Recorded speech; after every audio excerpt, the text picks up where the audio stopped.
বাবা, আপনি দুঃখিত হবেন না, আপনাকে আর কাল থেকে কাজে যেতে হবে না।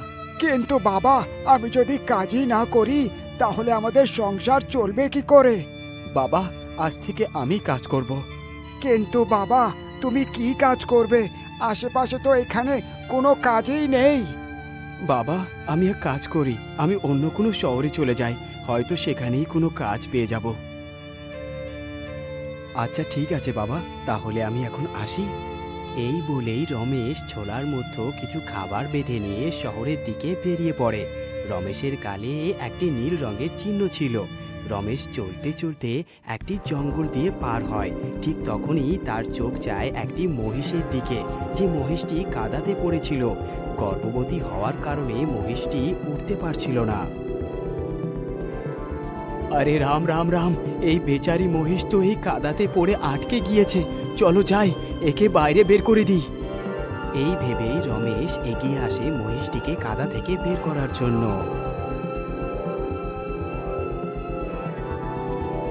আরে মহিষটা তো কাদার ভিতরে চলে গেছে অনেক, কি করি, কিভাবে বের করি এই মহিষকে? হ্যাঁ, এটা ঠিক হবে। আরে মহিষ, তুমি এই লাঠিটাকে মুখ দিয়ে ধরে ফেলো, আমি তোমাকে টেনে বাইরে আনছি। এই শুনতেই মহিষ সঙ্গে সঙ্গে সেই লাঠিটাকে মুখ দিয়ে চেপে ধরে। রমেশ খুব তাড়াতাড়ি করে মহিষটিকে কাদামাটি থেকে টেনে বের করে। আমার জীবন বাঁচানোর জন্য আপনাকে অনেক অনেক ধন্যবাদ। মহিষের এই কথা শুনে রমেশ ওইখান থেকে চলে যায়, আর মহিষও তার নিজের রাস্তায় হাঁটতে শুরু করে।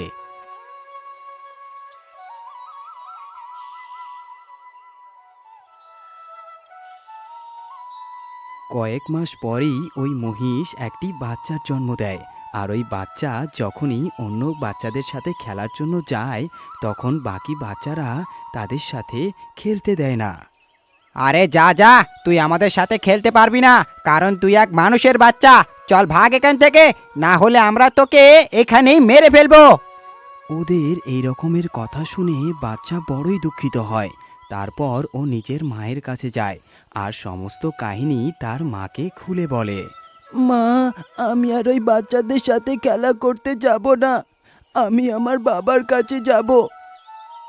আচ্ছা আচ্ছা বাবা, ঠিক আছে, যদি এরকমই হয় তাহলে আমরা দুজন মিলেই তোমার বাবাকে খুঁজতে বেরোবো।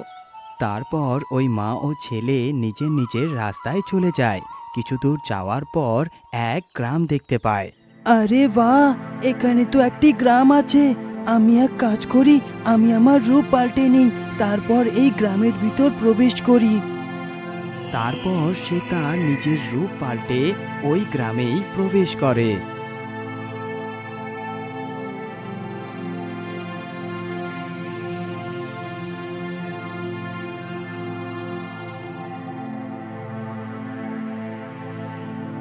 ওই গ্রামে ঘুরতে ঘুরতে সকাল থেকে সন্ধে হয়ে যায়, কিন্তু ও তার বাবাকে খুঁজে পায় না।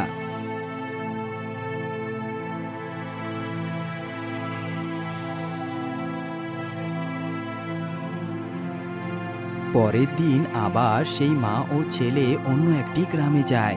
তারা দুইজনে ভিন্ন ভিন্ন দিকে খুঁজতে শুরু করে, কিন্তু তারা তার বাবার কোনো খোঁজ পায় না।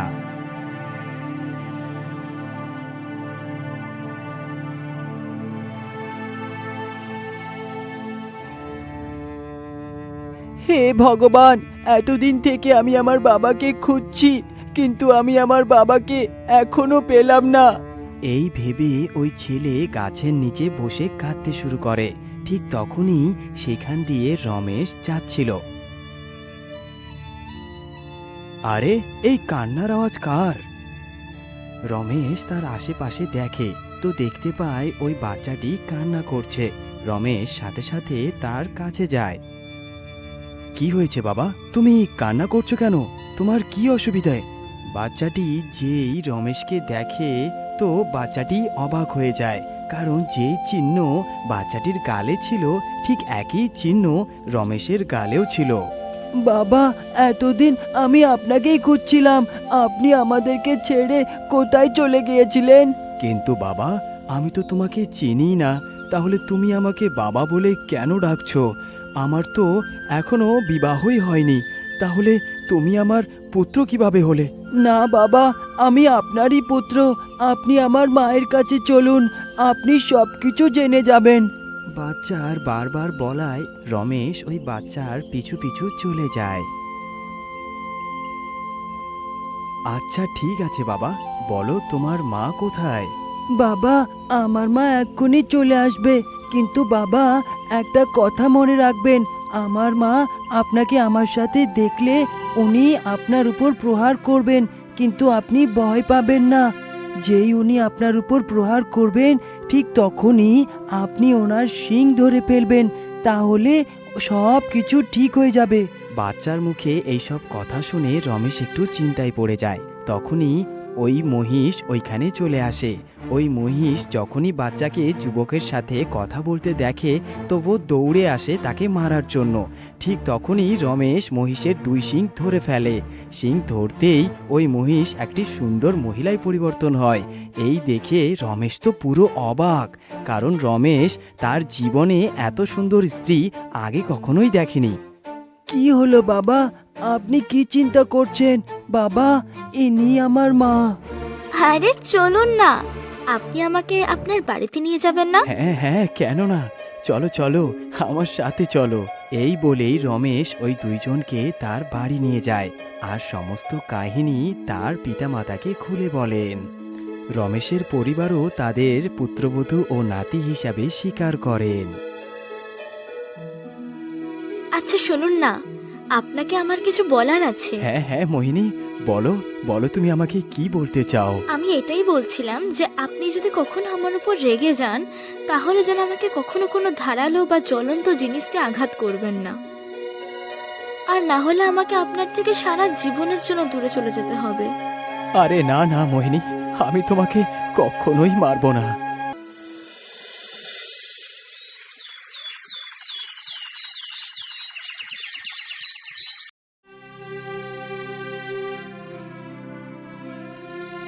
বাবা রমেশ, এখন তো তোমার সংসার হয়েছে, এখন আমরা দুজন স্বামী স্ত্রী তীর্থে যাচ্ছি, নিজের খেয়াল রেখো বাবা। ঠিক আছে বাবা, আপনারা কিন্তু নিজেদের খেয়াল রাখবেন। এই বলেই রমেশের পিতা ও মাতা বাড়ি থেকে বেরিয়ে পড়েন। আচ্ছা ঠিক আছে মোহিনী, তুমি তোমার খেয়াল রেখো, এখন আমিও কাজে বেরোচ্ছি। তারপর রমেশও তার কাজে বেরিয়ে পড়ে। এইভাবেই দিন কাটছিল, কিন্তু হঠাৎ একদিন রমেশ তার স্ত্রীর উপর কোনো এক কারণে রেগে যায়। অলস মেয়ে ছেলে কোথাকার, সারাদিন বসে তুমি কি কাজ করো যে আমার জন্য খাবারটুকু বানাতে পারো না? দাঁড়াও, আজ আমি তোমার ব্যবস্থা করছি। এই ভেবেই রমেশ উনুন থেকে একটি জ্বলন্ত কাঠের টুকরো তুলে নেয় আর ওই দুজনের দিকে এগোয়। আরে রে রে, আমি এটা কি করলাম? আরে মোহিনী, তুমি কোথায় চলে গেলে? ভগবান, এবার আমি কি করব? কোথায় খুঁজবো আমার স্ত্রী ও বাচ্চাকে?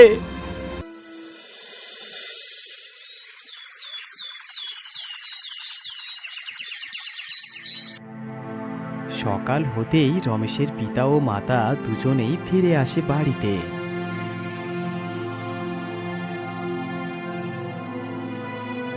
আরে বাবা, শ্যামকে তো কোথাও দেখতে পাচ্ছি না, আর আমাদের বৌমা কোথায়? মা, আপনার বৌমা ও নাতি কখনো আর ফিরবে না। কিন্তু বাবা, কি হয়েছে? ওরা দুজন আসলে কোথায় গেছে? তারপর সমস্ত কাহিনী রমেশ তার পিতা ও মাতাকে খুলে বলেন। কিন্তু বাবা, তুমি এটা কেন করলে? বৌমা তো তোমাকে আগেই বুঝিয়েছে যে তুমি তাকে যে কোনো বস্তু দিয়ে মেরো, কিন্তু তাকে জ্বলন্ত বস্তু কিংবা ধারদার বস্তু দিয়ে মারবে না, না হলে ও সারা জীবনের জন্য ছেড়ে চলে যাবে। আর তুমি সেটাই করলে। বাবা, আমি কি করব? আমার মাথা খারাপ হয়ে গেছিল, আমি আবেগে পড়ে এই সব ভুল কাজ করে ফেলেছি। আমাকে ক্ষমা করো বাবা, আমাকে ক্ষমা করো। বাবা, তুমি হাল ছেড়ো না, তুমি কোথাও বাইরে গিয়ে দেখে এসো, তোমার ওদের সঙ্গে তো আবার দেখা হয়েও যদি যেতে এমনটি পারে। হয় মা, তাহলে আমি অবশ্যই আমার স্ত্রী ও পুত্রকে খুঁজে আনবো। মা, আমার কথা মন দিয়ে শোনো, আমি তাদেরকে খুঁজতে বেরোচ্ছি, কিন্তু যদি আমি বাড়ি ফিরে না আসি তো আমার খবরাখবর নেওয়ার জন্য তুমি মিঠুকে পাঠিয়ে দিও। আর মিঠু যা কিছু চিহ্ন তুলে আনবে সেই চিহ্নকে ঘরের এক জায়গায় রেখে প্রদীপ জ্বালিয়ে একটা কথা 3 বার বলবে। এ নীলের চিহ্নধারী ব্যক্তি, এই প্রদীপ শুধু তোমার জন্যই জ্বলছে। এই বলে রমেশ জঙ্গলের দিকে বেরিয়ে পড়ে।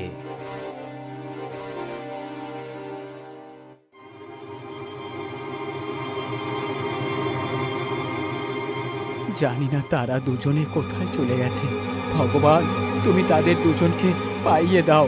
তখনই রমেশ দেখলো এক মহিষের দল ঘাস খাচ্ছে, কিন্তু কিছু দূরেই এক মহিষ ও তার ছোট বাচ্চা দাঁড়িয়ে আছে।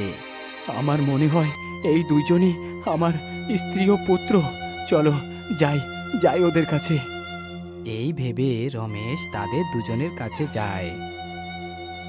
শ্যাম, বাবা দেখো, আমি আমি তোমাকে নিতে চলে এসেছি। নিজের বাবাকে সেখানে দেখে শ্যাম তো খুবই খুশি। মোহিনী, আমাকে ক্ষমা করো, আমি আমি তোমাকে মারতে চেয়েছি। চলো আমার সাথে ঘরে ফিরে চলো। কিন্তু আমি যে আর আপনার সাথে যেতে পারবো না। কেন মোহিনী, কেন তুমি আমার সাথে ফিরে যেতে পারবে না? আমার সর্দার আমাকে আর কোথাও যাওয়ার অনুমতি দেবেন না। না না মোহিনী, আমি তোমাকে যেতে দিতে পারি, কিন্তু একটা শর্তে। বলুন বলুন, আপনার কি শর্ত? আমি আপনার প্রত্যেক শর্ত মানতে রাজি। শর্ত তো একটাই, তোমার চোখে একটি কাপড় বাঁধা হবে, আর তোমাকে মহিষের দলের মধ্য থেকে নিজের স্ত্রী মোহিনীকে খুঁজে বের করতে হবে। এই প্রক্রিয়া আমরা লাগাতার 3 বার করব। যদি তুমি এই 3 বারেই তোমার স্ত্রীকে চিনে ফেলো, তো তুমি সারা জীবনের মনে তোমার স্ত্রী ও পুত্রকে এখান থেকে নিয়ে যেতে পারবে। আর যদি না চিনতে পারো, তাহলে এই মহিষের দল তোমাকে এইখানেই মেরে ফেলবে। ঠিক আছে, আমি আমি তোমার শর্তে রাজি। এই শুনতেই মহিষের সর্দার ওইখান থেকে দূরে চলে যায়। শুনছেন, আমি যেটা বলছি সেটা ভালো করে শুনুন। প্রথমবার যখন আপনি আমাকে চিনবেন, তখন আমি আমার একটা পা ওঠাবো, সেটাতেই আমাকে আপনি চিনে নেবেন। দ্বিতীয়বার আমি 2 বার মাথা ঝাঁকাবো, আর তৃতীয়বারের সময় আমি আমার কান 3 বার নড়াবো। তাহলে তখনই আপনি আমাকে চিনে নেবেন যে ওটাই আমি। সব মহিষ দলবদ্ধভাবে ওইখানে সারি সারিভাবে দাঁড়িয়ে যায়, আর রমেশের চোখে একটি কাপড়ের পট্টি বেঁধে দেওয়া হয়। প্রতিযোগিতা শুরু করা হোক। এই শুনেই রমেশ তার স্ত্রীকে চেনার জন্য আগে এগিয়ে আসে। রমেশ ঠিক তাই করে যেমন তার স্ত্রী তাকে বলেছিল। রমেশ সকল মহিষের পা ছুঁয়ে দেখে ও পা ছুঁতে ছুঁতে তার স্ত্রীর কাছে পৌঁছে যায়। রমেশ যেই তার স্ত্রীর পায়ে হাত দেয়, ঠিক তখনই তার স্ত্রী নিজের পা উপরে তুলে নেয়। রমেশ তার স্ত্রীর ইশারা বুঝে যায়। সর্দার, এটাই আমার স্ত্রী। আচ্ছা আচ্ছা, ঠিক আছে, তোমাকে আর 2 বার তোমার স্ত্রীকে খুঁজে বের করতে হবে। সবাই নিজের নিজের জায়গা বদলে ফেলো। সর্দারের আদেশ হতেই সকল মহিষ নিজের নিজের স্থান পরিবর্তন করে ফেলে। রমেশ তার স্ত্রীকে চেনার জন্য সকল মহিষের মাথায় হাত বুলায়। মাথা ছুঁতে ছুঁতে ও তাড়াতাড়ি নিজের স্ত্রীর কাছে পৌঁছে যায়। যেই রমেশ তার মাথায় হাত দেয়, তো 2 বার সে মাথাটাকে হালায়। সর্দার, এটাই আমার স্ত্রী। অতি উত্তম, এবার শেষবার তোমাকে তোমার স্ত্রীকে খুঁজে বের করতে হবে। এইবার আবার সমস্ত মহিষ নিজের নিজের জায়গা পরিবর্তন করে ফেলে। রমেশ আবার তার স্ত্রীকে চেনার জন্য সমস্ত মহিষের কান ছুঁতে শুরু করে। রমেশ অনেক মুশকিলে 2 থেকে 4টি মহিষের কান ছুঁতেই এক মৌমাছি উড়ে আসে আর এক মহিষের কানে বসে পড়ে। তো ওই মহিষ তার কান নাড়ায়, আর রমেশ মনে করে এটাই তার স্ত্রী। সর্দার, এটাই আমার স্ত্রী। এইবার তোমার উত্তর একদম ভুল। আরে এসো মহিষের দল, এসে এসে এই শয়তানকে নিজের পায়ে গড়িয়ে দাও। সর্দারের আদেশ হতেই সমস্ত মহিষ রমেশকে তার পায়ের নিচে গুড়িয়ে মেরে ফেলে আর ওইখান থেকে চলে যায়।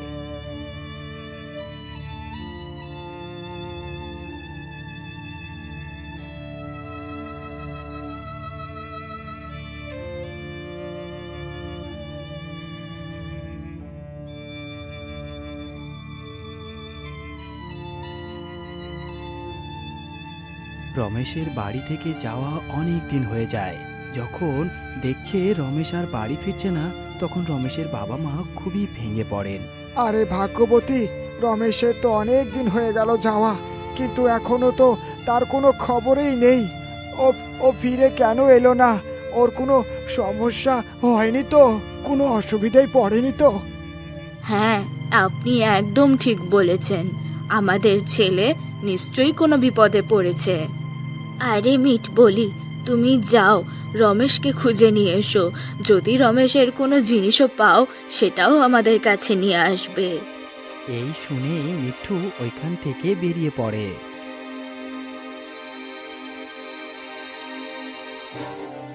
মিঠু উড়তে উড়তে ঠিক ওইখানেই পৌঁছে যায় যেখানে ওই মহিষের দল রমেশকে মেরে ফেলেছিল।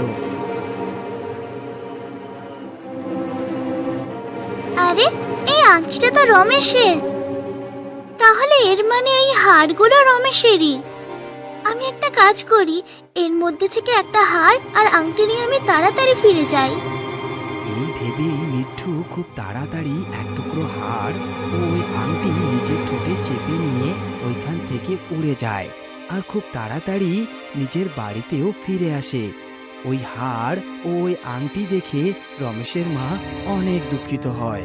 ভাগ্যবতী, এই সময় কান্না করে আর লাভ নেই। আমাদের ছেলে আমাদের যা করতে বলেছিল আমাদেরকে তাই করতে হবে।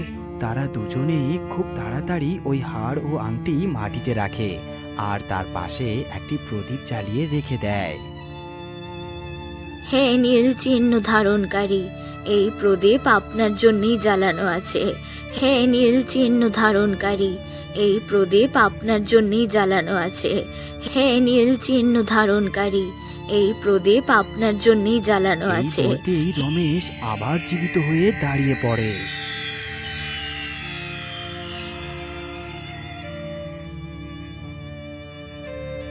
মা, আমাকে ক্ষমা করো।